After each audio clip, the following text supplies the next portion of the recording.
A sow's body condition is her layer of fat. It's the energy reserve she uses when she produces embryos and when she lactates. When sows are in a medium condition, they have a good longevity in the herd. Assess the sow's body condition 3 times in each cycle, at weaning, halfway through gestation, and before farrowing.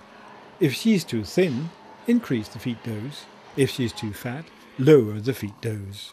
When assessing the condition of sows, the sows can be divided into 4 categories. Condition 4 is sows that are fat.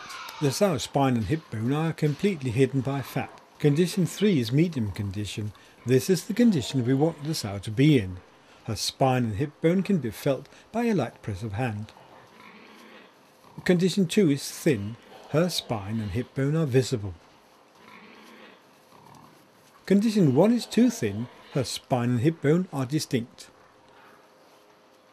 It's extremely important to assess the condition of all sows after weaning.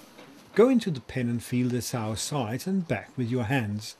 Check whether ribs and bones are distinct or whether you can feel a layer of fat over the bones. Also feel whether the bones of her hips are distinct or are covered by a layer of fat.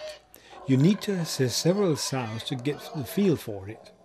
You cannot assess the condition of a sow that is sitting or lying down. She needs to get up before you can see and feel if she has an appropriate layer of fat on her body.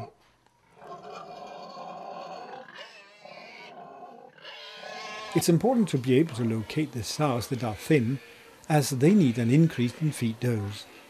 It's important to take your time to feel the sows and not just make do with a visual assessment. Here the spine is covered by fat, and so are the ribs. And you can't feel the hip bones. A very handsome sow. Sows that are thin must be fed individually. A thin sow often lacks more than 20 kilo body weight. The sow must be given 4 feed units for each kilo increase in weight, which means that it can take quite a long time to improve a poor condition. If she lacks 20 kilos, she needs an additional 80 feed units.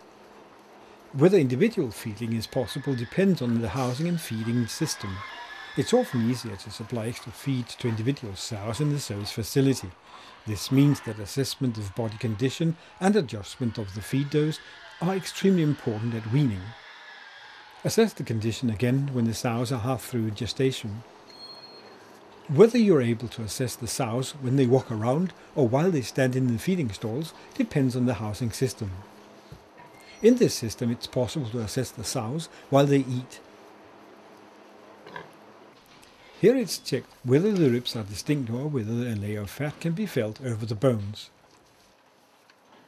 Also feel the back and the hip bone to check whether the bones are distinct or are covered by a layer of fat. When the sow is moved to the farrowing facility, you must also assess her condition. When she is about to farrow, you must pay extra attention to her in the farrowing facility.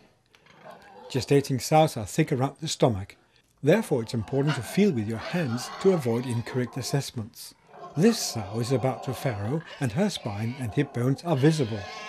If you use your hand, you can easily feel that the layer of fat over her bones is thin. She is thin. This sow is also about to farrow. You can feel her spine and ribs with a light press of hand. She's a handsome sow, ready to take care of her piglets without becoming too thin herself. Sows in medium condition have a good longevity. They have a low feed conversion and are not likely to develop shoulder ulcers. You must assess the sow's body condition and adjust the feed dose if she is not in a medium condition. Use this video as a basis for a discussion of which sows need to have their feed dose adjusted.